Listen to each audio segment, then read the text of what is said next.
Heart Business on Heart 1027 with Jeremy Maggs and MoneyWeb. Now, a recent case of a falsified PhD involving the economist Thabi Leoka, and it's been widely publicised, has led to a significant fine and also a ban from directorship. And I think you'll agree with me that this all highlights a critical issue in corporate governance and ethical leadership. And I can think of no better person to turn to than Professor Parmi Natesan, who's Chief Executive Officer of the Institute of Directors in South Africa.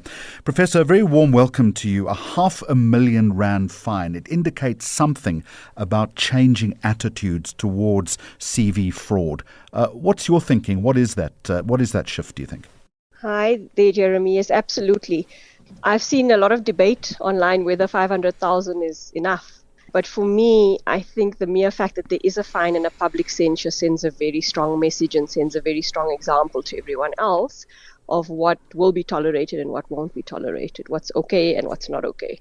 This is a very serious ethical matter. Apart from the fact that it could even be criminal, is what I've been reading, what the lawyers are saying.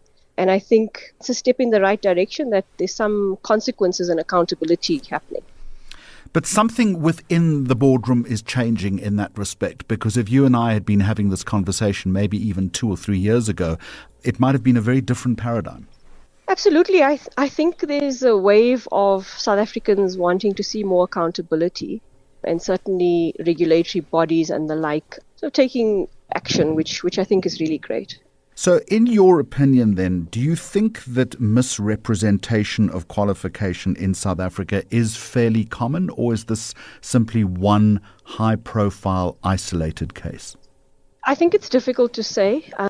Certainly we have seen more than one incident of alleged misrepresentation of qualification in the news over the last, I would say, year or so. I've seen quite a number in both the private and public sectors. I think this is a bit more high profile because the person was serving on a number of boards of listed company entities, and then also because the person was serving on one of the president's committees. Do you think within boardrooms in South Africa, whether it be the public or the private sector, that this is now a very real topic of conversation as a result of this particular incident and others, as you rightly point out, which have been similar in high-profile nature? Absolutely. King 4 already recommends that background checks be conducted before people are appointed to boards. So this should have been happening in any event, that the companies should have been verifying and making sure when they were doing their due diligence exercise prior to appointment. And if any companies were not doing it back then, I'm sure they have done it now after this. I suppose it also begs the question as to whether organizations are doing enough due diligence on senior appointments. And maybe, Parmi, you could explain to us what that due diligence process needs to encompass. Sure. So there's so many things, and especially when you're looking at a non-executive director, remember they're not an employee of the company. So it's not actually your normal HR processes that kick in to do the background checks, etc. There needs to be a separate process, usually run by the company secretariat division of the organization under the leadership of probably the nominations committee. And what you're looking for is to verify things like qualifications, background. You're looking at the normal credit checks, criminal checks, fraud checks that you do for employees. Also important for non-execs is to do some sort of scan of their track record. So what is the media, social media, public opinion, etc. saying about their previous positions, their previous conduct? Are there any risks in terms of their reputation that could possibly be brought to the company, etc.? And it's also, I would imagine, incumbent on existing directors to also ask questions, and if they have any suspicions, to raise that within the confines of the boardroom itself. Absolutely. A lot of times, though, I think a director sitting on a board would assume that the checks are being done within the company, and the question may not specifically come up. The other thing also is to remember that shareholders are the ones ultimately who appoint these non-executive directors to the board.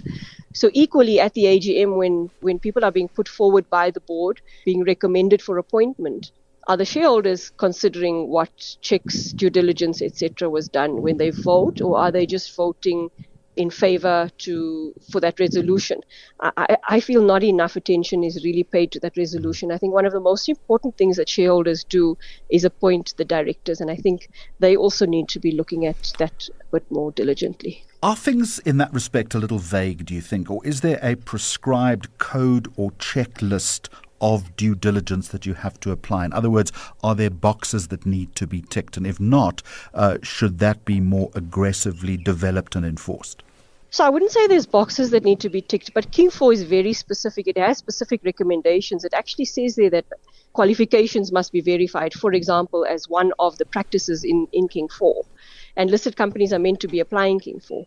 But apart from what's there in King 4 as a recommended practice, we also have a paper on due diligence on the IoD's website, which sort of encompasses for us everything that really should be considered by organizations. Obviously, it's not a requirement or a checklist, it's guidance for companies to use. Do you think because there is often a scarcity of executive or high-level talent in South Africa, corners are cut in terms of that due diligence and governance process?